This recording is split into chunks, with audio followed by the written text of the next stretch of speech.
The answer to And the he question is threatened no. Ukraine. No, sir. With $1 billion, Sir, if you don't that get rid is of the absolutely you know what? You're not stop. You're on true. tape doing it. You're going to Not have tape. True. Gentlemen. Is, I hate to raise Chris, my voice, he's but on it seems tape. to be, why shouldn't I be different than the two of you? So here's the that's a deal. good point. That's a good point. President Trump and former VP Joe Biden went head-to-head in the first of 3 presidential debates. The candidates talked about each other and, as you heard, over each other. Abdul Hakim Shabazz, editor of Indie Politics, joining me now live to break down some of the big takeaways. And I guess number one, Abdul, was the moderator really had to step in time and time again. Yes, and actually having moderated the U.S. Senate primary debate a couple of years ago, I felt for Chris Wallace, just having to step in time and time and time again for both candidates. Although Donald Trump more, because Donald Trump kind of spoke over Joe Biden a lot more. I felt sorry for Chris Wallace. But one thing I did do on my Facebook page yesterday, I kind of asked the folks to describe the debate in one word. Here, the response I got: exhausting, embarrassing.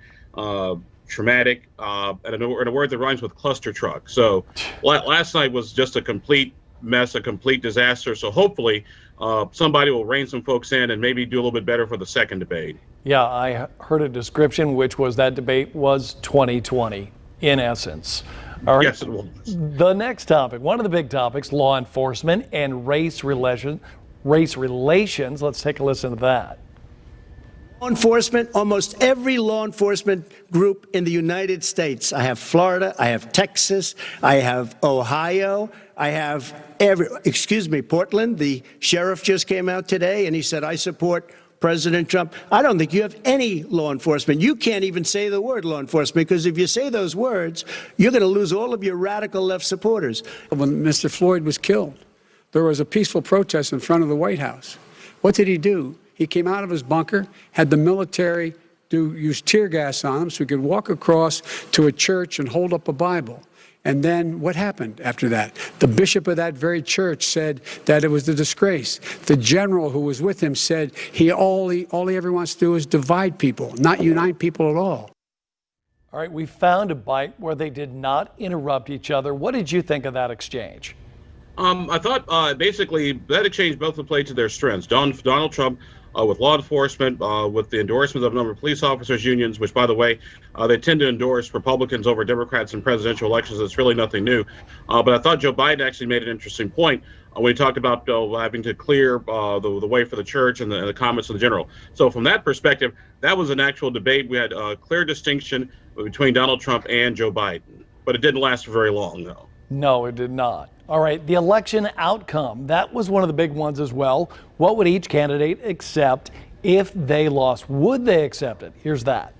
I am 100% on board. But if I see tens of thousands of ballots being manipulated, I can't go along with that. And I'll tell you what, does that from mean, a common sense, does that mean you're I'll tell going to you tell what your it means. people to take to the It means street? you have a fraudulent election. No one has established at all that there is fraud related to mail-in ballots, that somehow it's a fraudulent process. It's already been established. Take a look at Carolyn Maloney's race. I asked you had an opportunity to Look at respond. Carolyn Maloney. Go ahead. They have no idea what Vice happened. President Biden, go ahead. He has no idea what he's talking about. What'd you think about that one?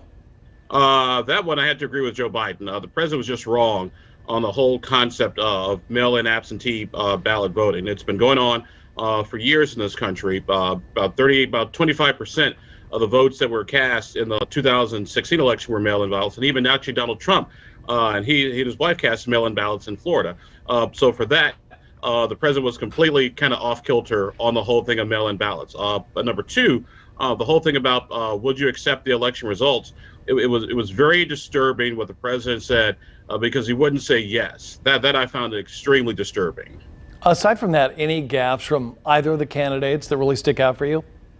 For Donald Trump, it was the thing about the one white supremacist group saying basically stand by. That I thought was a bit much.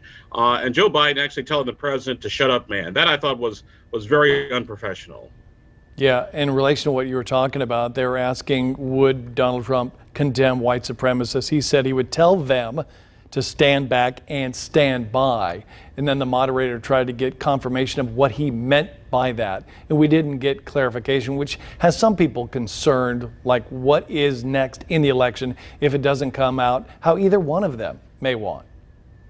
Exactly. And the one thing that the president talked about was his poll watchers and them being kicked out of a polling place. Well, to be a poll watcher, you actually have to have credentials. And so and to be credentialed by the local county authorities. So to say that his poll watchers were kicked out without context is a bit misleading. But like I said, overall, I thought the whole thing was fundamentally it was an embarrassing moment in American political history last night. So who do you think won, if at all?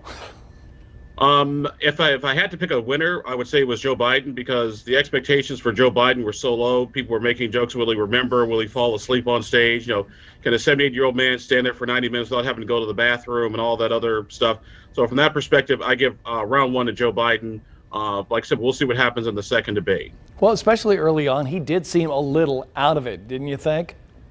A little out of it, but he kind of caught his stride as the night went on, which I thought was interesting, because usually people do very well in the very beginning of the debate, and then they kind of taper off a bit. So I thought it was interesting that Joe Biden kind of caught his stride about 15, 20 minutes into the debate and the discussion. If people kept watching. Abdul Hakim Shabazz, thanks again, and we'll talk to you the next time.